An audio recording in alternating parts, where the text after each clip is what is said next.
अक्षय तृतीया पर माँ लक्ष्मी और कुबेर जी का आशीर्वाद पाने के लिए यह कथा जरूर सुनें।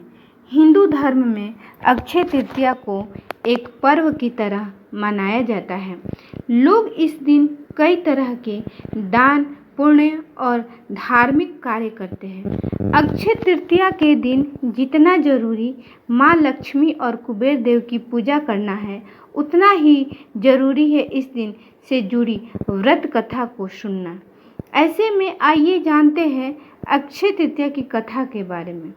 हिंदू धर्म में कई तीज त्यौहार आते हैं, मगर कुछ बहुत ही महत्वपूर्ण होते हैं।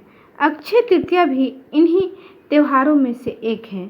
इसे वैशाख शुक्ल पक्ष की तृतीया तिथि को मनाया जाता है।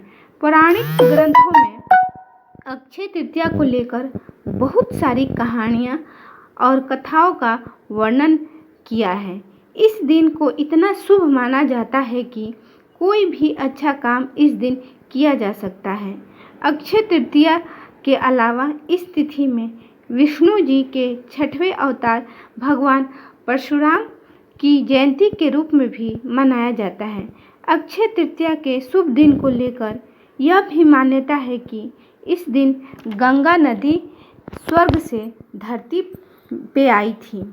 अक्षय तृतीया को अन्न एवं रसोई की देवी माँ अन्नपूर्णा का जन्म हुआ था। हिंदू धर्म के इस दिन के कई महत्व एवं इससे जुड़ी कई तरह की पौराणिक कथाएं प्रचलित हैं।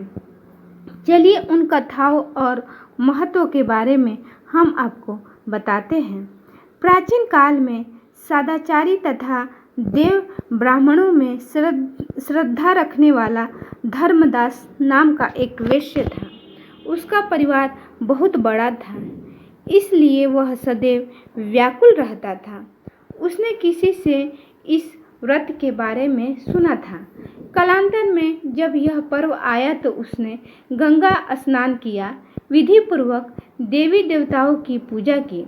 गोले के लड्डू, पंखा, जल से भरे घड़े, जौ, गेहूँ, नमक, सत्तू, दही, चावल, गुड़, सोना तथा वस्त्र आदि दिव्य वस्तुएं ब्राह्मण को दान की। उसकी पत्नी बार बार उसे मना करती थी कि वो ऐसा ना करे, फिर भी वह अपनी पत्नी की बातें नहीं सुनता था। अंत में बुढ़ापा के कारण अनेक रोगों से पीड़ित होने पर भी वह अपने धर्म, कर्म और दान पुण्य से विमुख न हुआ।